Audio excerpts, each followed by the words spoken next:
Little O.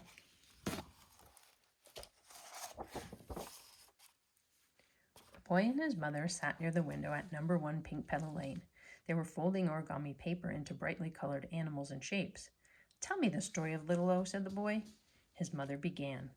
Once a woman lived all alone in a house in the middle of a lovely garden. By day she worked as a potter, coaxing mounds of clay into beautiful tea sets and long-necked vases as graceful as swans. She passed her evenings folding paper figures. Cranes and flowers, fish and frogs took shape in her nimble fingers. One night the woman made a little paper girl in a pink kimono. Admiring her handiwork, she could almost imagine the little figure speaking to her.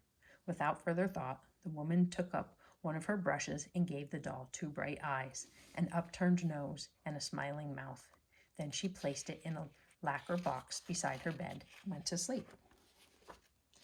No sooner had she opened her eyes the next day than the figure sprang from the box, exclaiming, "Good morning, Mother." "Oh," exclaimed the woman in great surprise. "That must be my name," said the origami girl, and so she became Little O. Little O was so winsome the woman could not help but play with her for hours. All day long she frolicked with the paper child and told her stories. They took turns hiding or laughing at silly riddles until their sides hurt. When the woman played her bamboo flute, Little O whirled gaily around the room.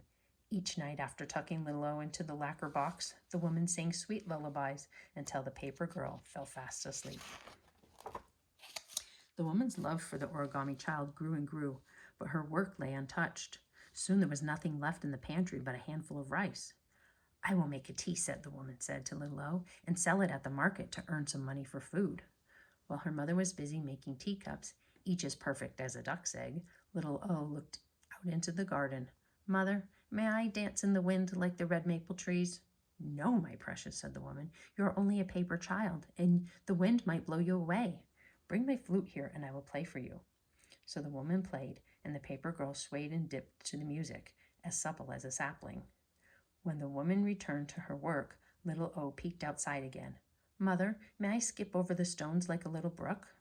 "No, my darling," said Little O's mother. "You are only a paper child, and the brook might sweep you away. Come and tell me a story while I work." So Little O told a story about a small brave fish who swam a swift river to the great green sea. When her story was finished, Little O listened to the children playing beyond the garden gate. How she longed to run out and find a friend, but she tried to wait patiently until the tea set was wrapped and ready. "Take me with you to the market," Little O begged her mother. "I will if you do as I say." Little O held still while her mother wrote number 1 Pink Petal Lane on the back of her dress in case they should become separated.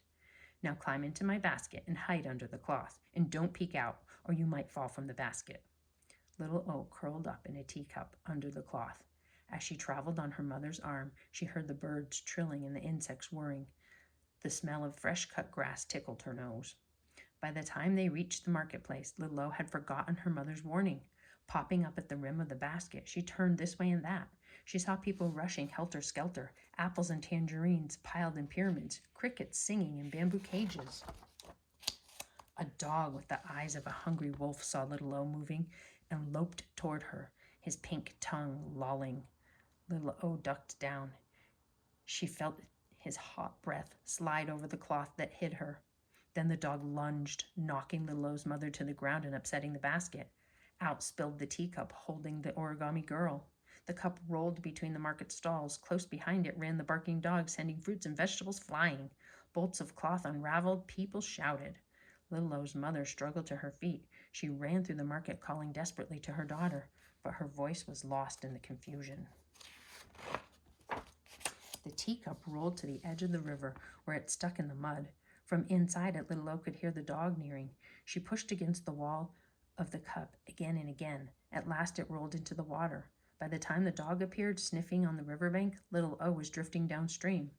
Little O sat up and smiled. "I may be a paper child," she said, "but I got away from a big hungry dog." The river ran faster, sweeping the teacup along with dizzying speed. Ahead, a cluster of rocks poked up like bony knees. Careening wildly, the cup crashed against one and broke. "I'm done for," thought Little O as she tumbled into the water, but she managed to grab onto a piece of the cup and cling to it for dear life. As if done with its fit of temper, the river flowed smoothly again. It washed little O and her crockery raft ashore on a sandy beach. Little O stretched out in the sun to dry herself. I may be a paper child, she said, but I sailed the raging river. Then she heard a deep sigh. Parting a clump of rushes, she found a white crane standing on one leg, its head tucked under its wing. Hello, said Little O. The crane did not answer. I'll bet you've never seen an origami girl before, Little O went on. Does it matter? Replied the bird with another sigh.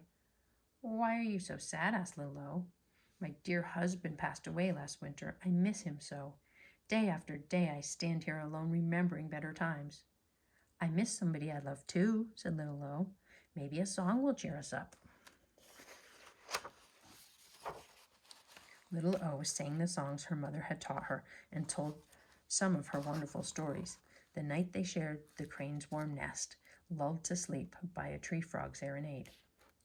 With Little O for company, the crane brightened. She spoke of her travels with her husband, of snow-peaked mountains and storms at sea, of grassy plains and golden temples. Then Little O played in the sand while the crane waded in the river.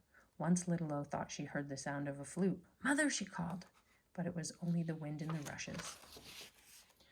On the third morning, the crane exclaimed, What a perfect day to go flying! But Little O had dreamed of her mother crying by the empty locker box. How will I ever get home? She asked. Show me the way, my friend, said the crane. The bird unfurled her wings like banners against the blue sky. Up and up she rose, carrying Little O on her neck. They soared over piney hilltops, farmhouses, and terraced fields. The wind whistled past, calling, Wee, come with me.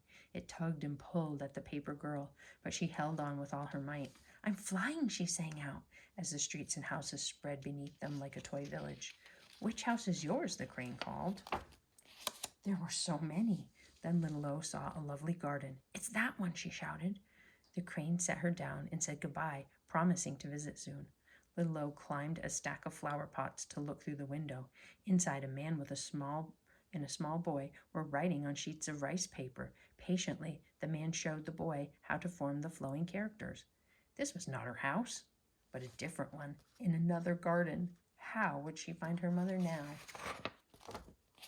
That evening, Little O made a moss bed in an empty watering can. There she slept for several nights.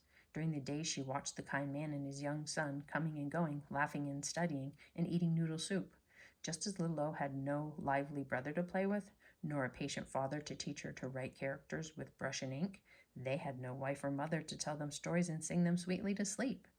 And neither do I, thought Little O. A small tear rolled down her cheek. Suddenly, Little O remembered the house number on her back.